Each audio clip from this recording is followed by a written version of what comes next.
All right, today we're going to be doing operations. We're going to be adding, subtracting, multiplying, and dividing functions. So in this example, we're going to be adding f of x and g of x. So f of x is 3x minus 7 plus g of x is 13 minus 2x. So I'm just going to combine like terms. 3x minus 2x is x. Negative 7 plus 13 is 6. So that means f of x plus g of x is x plus 6.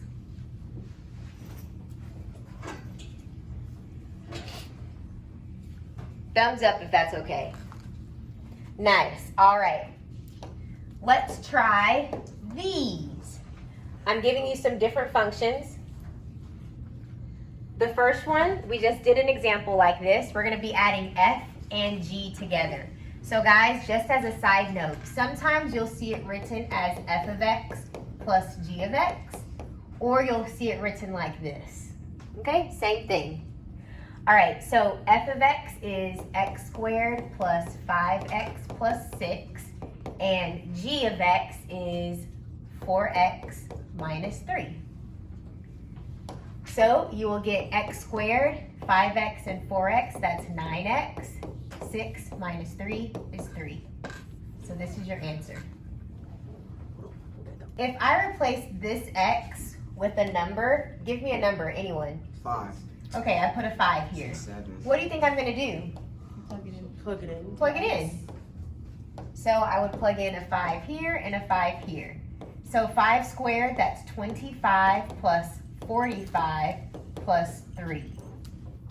So that would be 73.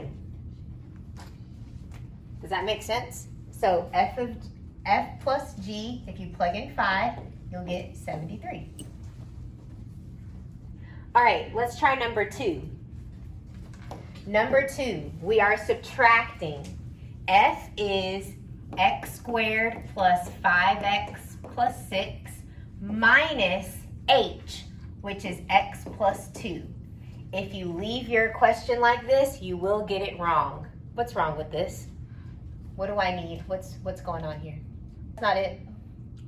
Why is that such a long subtraction? Thanks. Why is it such a long? Why is it so long? Oh gosh. Okay, I'll make it shorter. There's something, if you do this and continue on, you're gonna get the problem wrong. It's not completely simple. You need parentheses.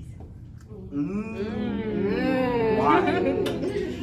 You need to subtract the whole thing. Okay. If I just left it without parentheses, you guys would just be subtracting the x. You want to subtract x and the 2. Okay. So you need to put that in parentheses. Okay? So guys, you'll have x squared plus 5x plus 6. You're going to subtract x and subtract 2. You subtract the whole thing. Then you can solve. Then you can solve. All right, so I'll get x squared. 5x minus x is 4x. 6 minus 2 is 4. So this is what it would look like. I got that. Okay. Make sense? I don't want to see it on the card yet. All right, let's try multiplication. We did addition, subtraction. Now we're going to try multiplication. Okay, so I have h, which is x plus 2, and I'm going to multiply it by g, which is 4x minus 3. Would you still need parentheses on that? Yes. Oh yeah, because you can't do like you couldn't do like the little dot there? Or do you have to do a foil? If I did the dot, it would just look like these are being multiplied.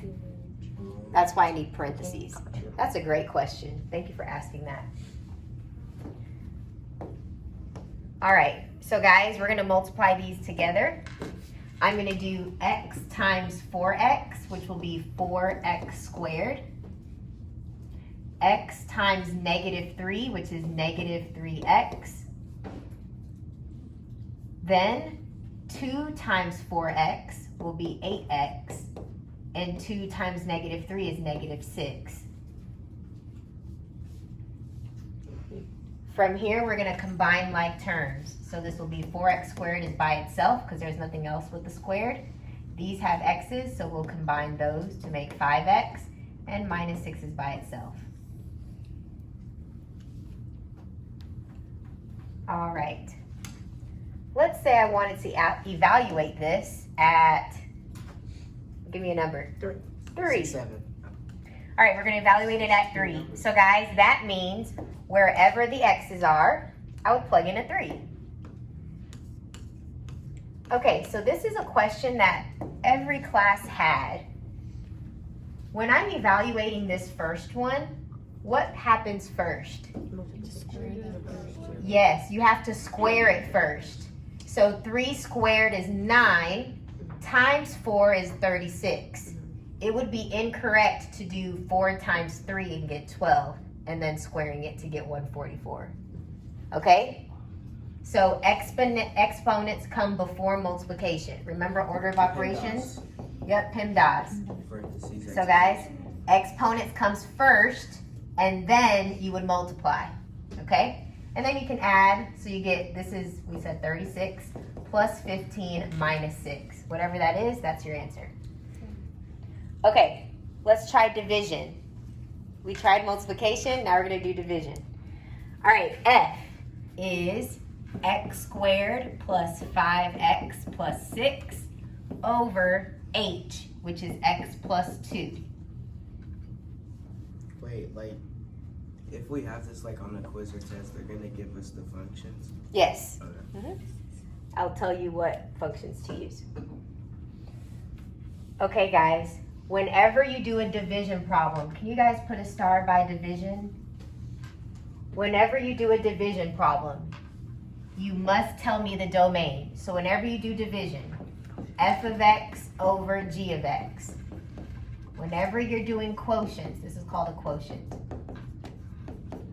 Whenever you're doing this, you must tell me the domain.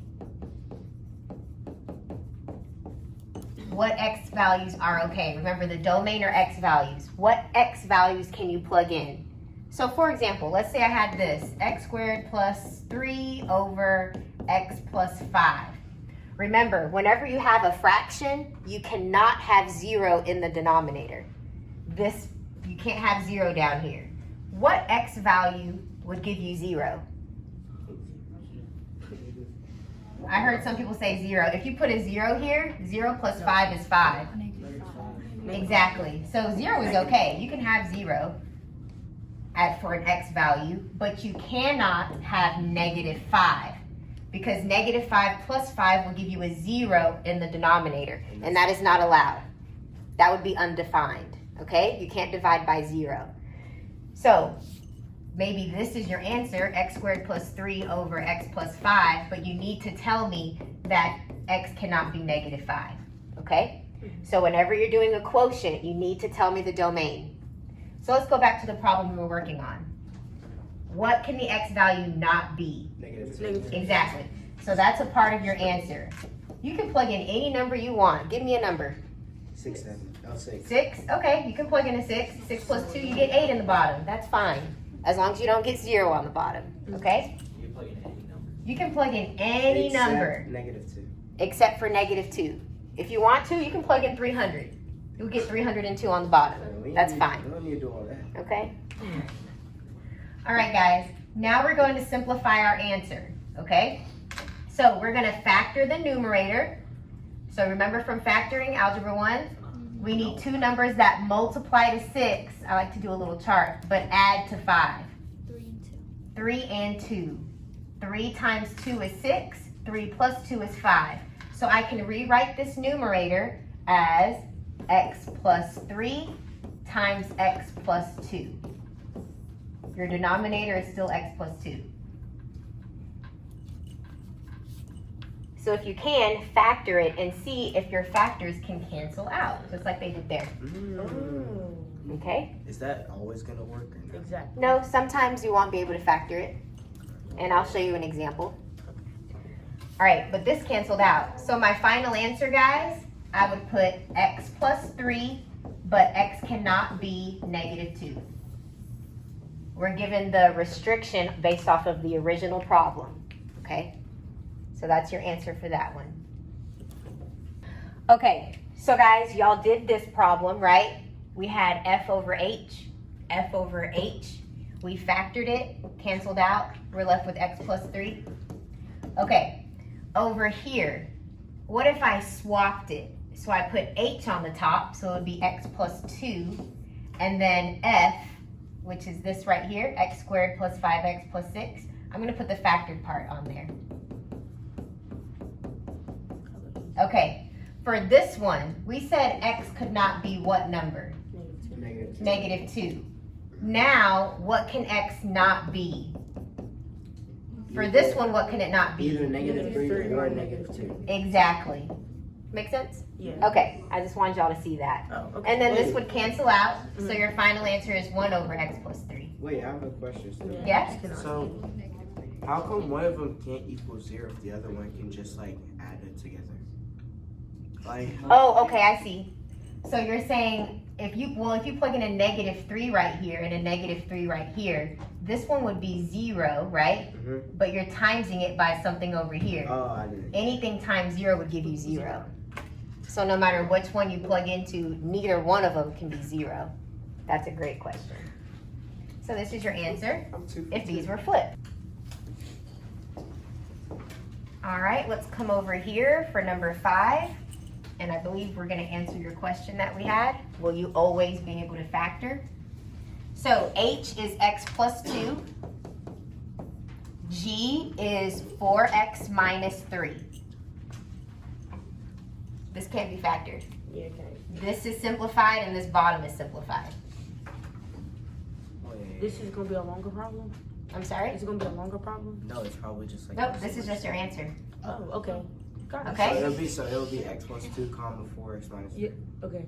No, this is your answer. Oh, that's just your Okay. Okay. Now remember, whenever you have a division problem, you need to tell me what the domain is. Okay. So guys, over here it was pretty easy. You just looked at it and could tell it was negative 2. But what you actually did algebraically is you said it cannot be 0.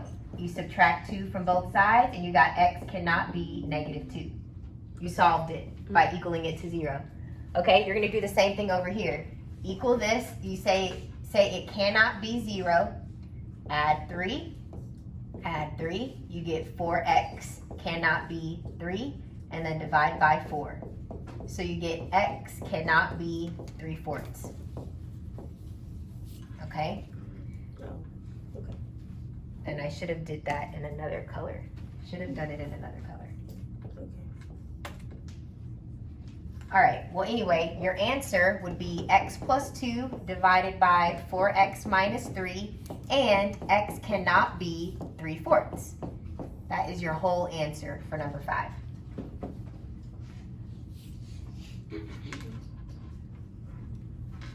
Okay, so now we're asking for f times g. Sometimes you might see it written like this, f of x times g of x. You'll see it either way. Just know that they want you to multiply the two functions together. So f, we have it right here, x squared plus 5x plus 6. And g is 4x minus 3. Okay, so now we're going to multiply. X squared times 4x is 4x cubed. I have 2 x's here and 1 x there, so it should be x cubed. X squared times negative 3 is negative 3x squared. Now let's do the next number. 5x times 4x is 20x squared. 5x times negative 3, negative 15x. Next number.